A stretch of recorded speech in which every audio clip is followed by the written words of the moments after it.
We're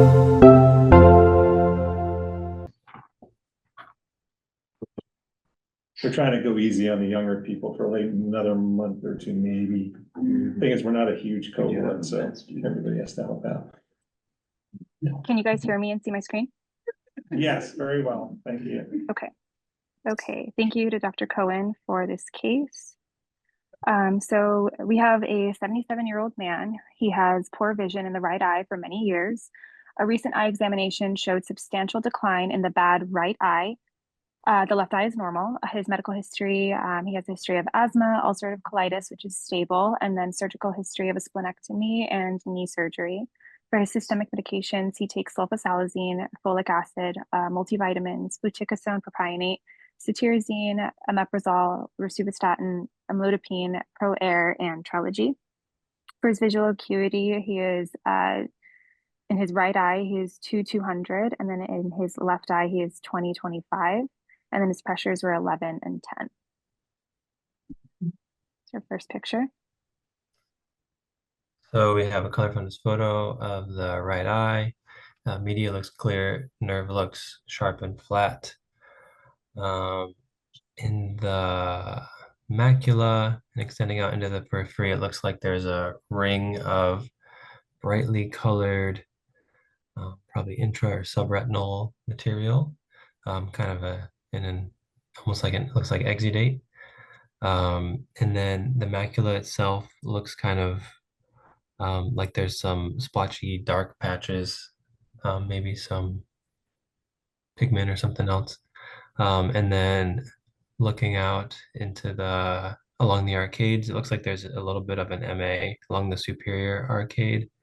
And then in the supratemporal periphery, looks like there's a larger, maybe chororetinal scar, patchy pigment with hyper and hypopigmentation, possibly representing a formal retinal detachment or some other process.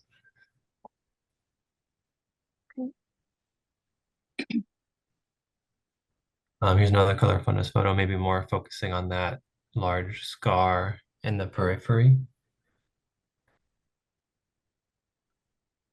Okay. This looks like an OCT, hard to tell. I'm assuming it's, again, the right eye. I can't tell if it's horizontal or vertical, but it's vertical, probably. Not possible. Okay, so vertical, large intraretinal cystic fluid collections with some hyperreflective intraretinal material.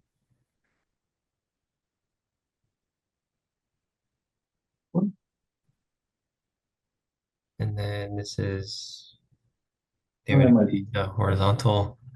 Whatever the other one was, it's the opposite. Yeah. So kind of showing similar thing, large intraretinal cystic fluid collections, again with the hyperreflective material kind of throughout the retina. Okay, it's the left eye. And this looks like an OCT of the left eye, horizontal cut. Looks like there's a partial PVD. The foveal contour looks normal. It looks fairly benign to me. This is the vertical. Vertical cut. Again, good foveal contour. Retinal layers look okay. Choroid looks pretty normal thickness, about the same as the retina. PVD coming off.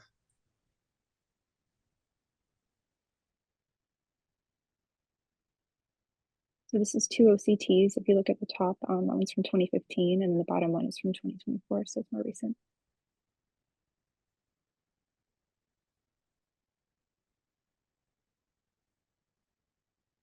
Okay. So that's a patient who'd come in to see me prior, and so all of a sudden the retina was much worse. I've actually been seeing this guy for 15 years. So he just came in, 7 months ago, and his macula was much more small. Okay. Grant just texted me saying that his computer froze. I don't know. Can you see this, Grant? Oh, I can see you. All right, so we'll switch over to Kevin's in the car. Matthias. What is it, FA? Yeah, we just first FA of the right eye. Okay, seeing some mild hyperfluorescence, macula, a couple patches there, also hypofluorescence. Yeah. And it's a little bit later. And then a little later, we see more of the hyperfluorescence in that central area. And that's kind of more of a punctate pattern hyperfluorescence now appearing, slightly more nasally in the paraphobia there. So what about the vessel where she was just pointing? That, what's that on that vessel, the bifurcation? It's like, yeah, punctate hyperfluorescence there. It could be like a polyp or. Yeah, polyp on a vessel, but we call that something different.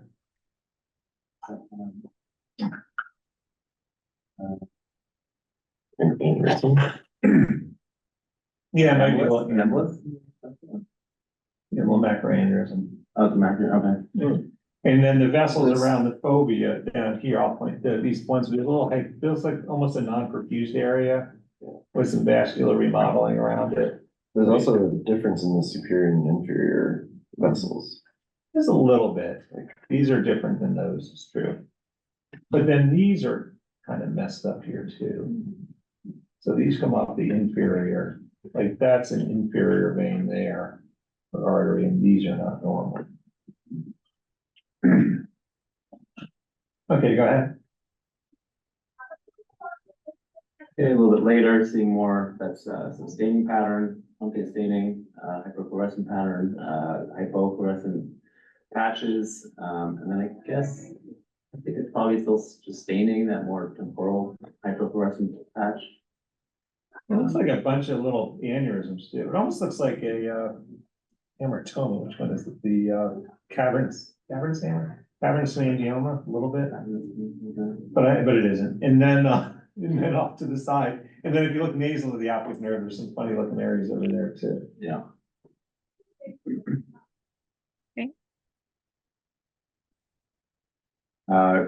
Tension's not drawn more easily, right? This the right eye, yeah. So then we're seeing hypofluorescent area with hyperfluorescent punctate rim, and superiorly again some small areas of staining, punctate staining, and then hypofluorescent patterns tracking superiorly. And this is not a diabetic, right? No. Okay, good. So they're not diabetic, because that's like the number, the top 10 things are like diabetic. Not a diabetic. In history. All right, got it. Okay, next one. Where are we now? Is the right eye still very sort of similar to what we saw before with the same spectral pattern, hyperfluorescence, the macroaneurysms. Not too much to add on this one. Wow. And what David said was important, because you're trying, when you see vascular abnormalities, I actually just saw a patient yesterday, a lot of weird patients yesterday, who had been pegged with retinal vasculitis, but everything was in one distribution. So you're kind of looking like, is there a vessel? In this case, there's really kind of not, but if you can find one vessel, then you've just got a branch vein occlusion, which is kind of what you're looking for. I mean, that's the second most common retinal vascular disease we see, I think. So almost everything you see, when there's funny looking vessels in a non-diabetic, you should just think vein occlusion, but this doesn't quite fit it. So keep going.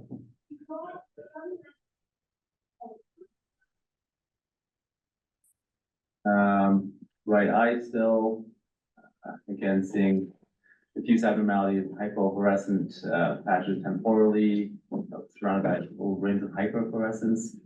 That reminds me of like in central serous where you have some like dying RP and then the actual dead RP is hypofluorescent. And I can help you a little. That was prior laser. Oh, okay. So that's funny looking laser stuff. And that's where you have the scarring. Yeah. Okay. This is more the same, like laser scarring out in the periphery. The one thing that we didn't point out was all of these areas of hypofluorescence, they're all in that same ring shaped pattern as the exudates that we saw in the color fundus photo.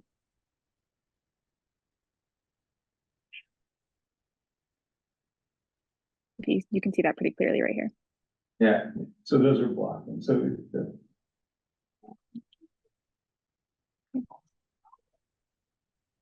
here we're at the left eye, overall more standard appearance. You do see an area of hyperfluorescence, supratemporally, vessels, no macular aneurysms here. Yeah, more normal vasculature. Advancing, not too much to update. I think you can keep going.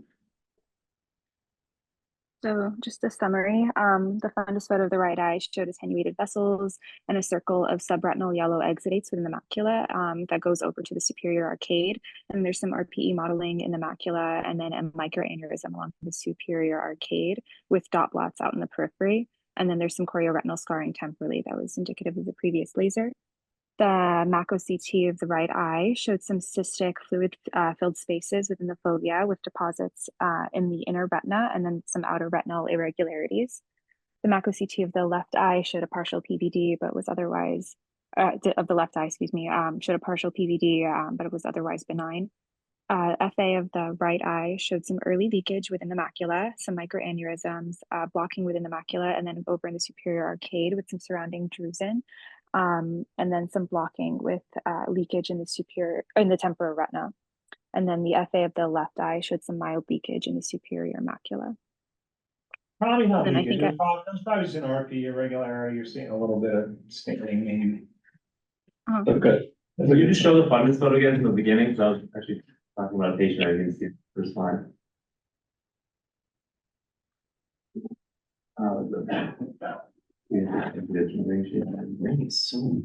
Okay. I guess for differential, I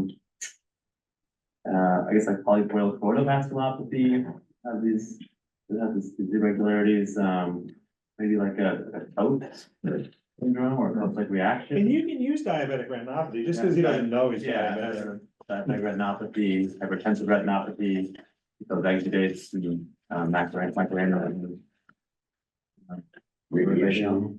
That's really good. Okay. You kind of nailed it, that's very good.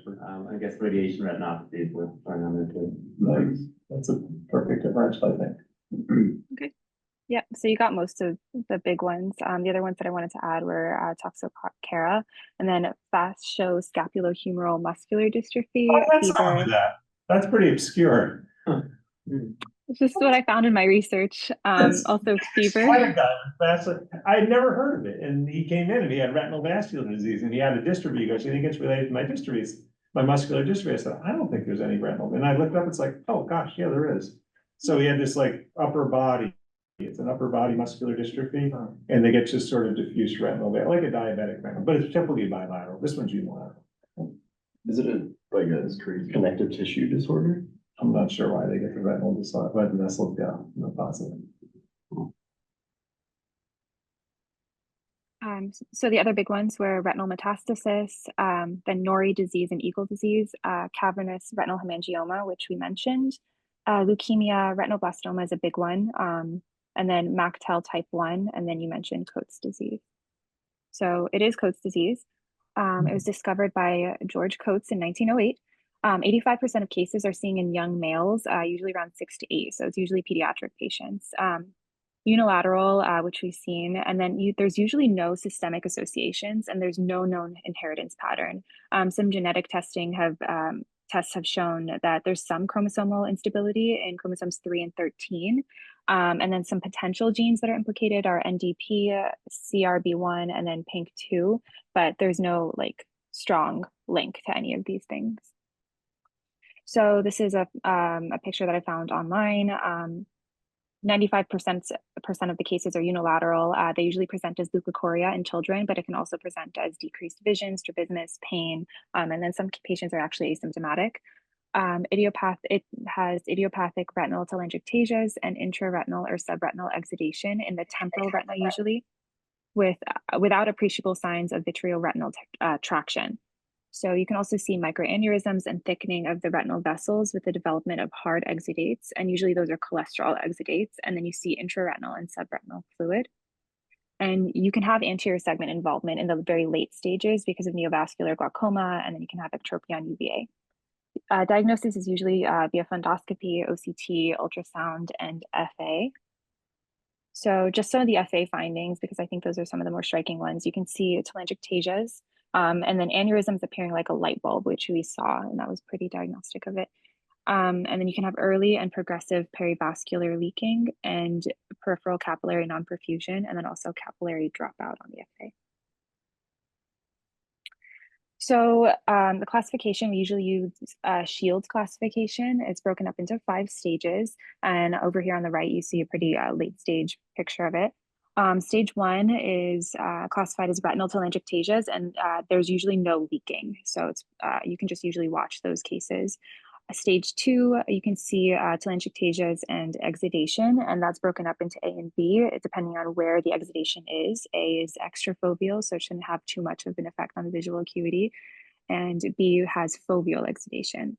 Then stage 3 is more progressive, and you start to have exudative retinal detachment, and that's broken up into 2 different subtypes, depending on the extent of the detachment. You can have subtotal, and that's further broken up into extrafoveal or foveal, depending on where it is. And then also total retinal detachment. And then there's stage 4, which is just more progressive, and you start to have neovascular glaucoma. And then stage 5 is just advanced end stage disease, where it's basically a blind, painful eye. And then the picture that you see over here is more like a stage 4, stage 5. We have that pretty extensive exudative RD. So treatment, it depends on the stage. You can observe an early disease, and that's again classified by minimal telangiectatic vessels with little to no exudation, and then painless eyes. When you start progressing, you can go to laser treatment. You want to do a low power with large burn spots and then a long duration. And you can laser the telangiectatic vessels that have exudation, but the key is that they have minimal subretinal fluid. And you also want to laser the areas of peripheral capillary non-perfusion.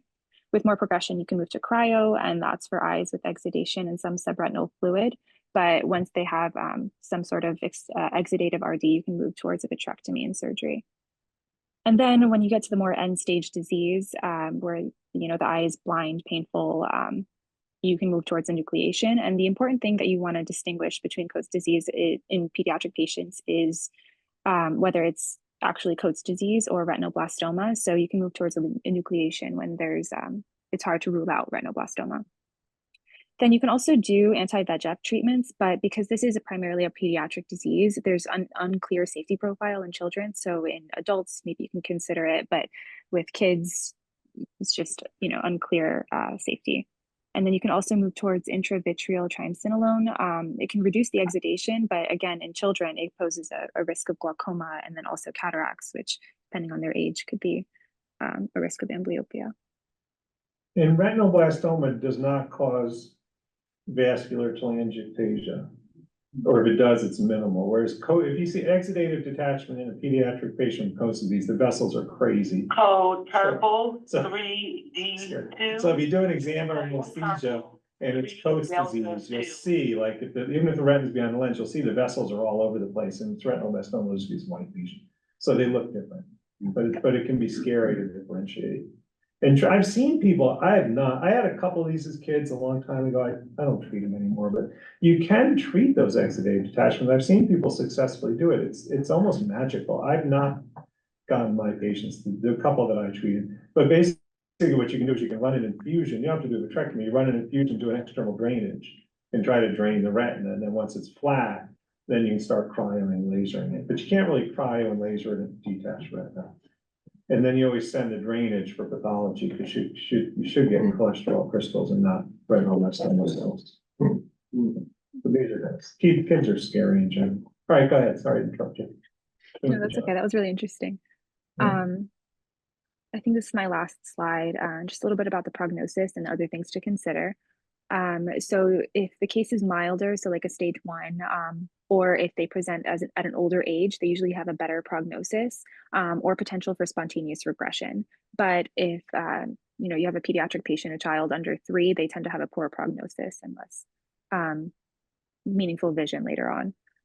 So something about the exudative retinal detachments, it can be bullous, immobile, and then it can also touch the posterior capsule of the lens, which can be hard to differentiate from retinoblastoma in a patient that, you know, is presenting with leukocoria in a child. But like you were just saying, we can differentiate retinoblastoma from Coates disease by the telangiectasias, which are usually not present in retinoblastoma. And then you can see the subretinal exudates in Coates disease. But if you see there's also lack of calcifications on ultrasound, and that's another way to differentiate it. And that's it. Nicely done. I had always heard that it was like 2/3 pediatric, 1/3 adult, and the adult ones can present, they just look funny looking vessels. So, but you see funny looking vessels that aren't in one if it's one distribution, or even two, because 10% of vein occlusions will get a second vein occlusion. But if it's not a vein occlusion, and especially if it's a guy, then it's Coates. Then you should the standard of care in Coates is to chase if they start leaking, you laser. At this point, I don't know what I did for him. I didn't say what I did. I think I probably tried an interventional injection, but I might have tried laser. So, a few questions. Why did he have such a distinct ring pattern of exudation? Oh, just because the fluid was it's out the circle, you circle the fluid. So basically any like diabetic, anytime you have a area that's leaking and then fluid around it, and then at the edge is the exudation. So it's a classic succinate So exudate. did the fluid on OCT kind of correlate with? Yeah, it would be right inside that. Yeah. Prior to OCT, those were great for diabetics, because you would just look at the circles and then laser inside the circles, and then you'd be good, because that's where the problem was. If you have the exudate, and the exudate usually means it's there for a pretty long time.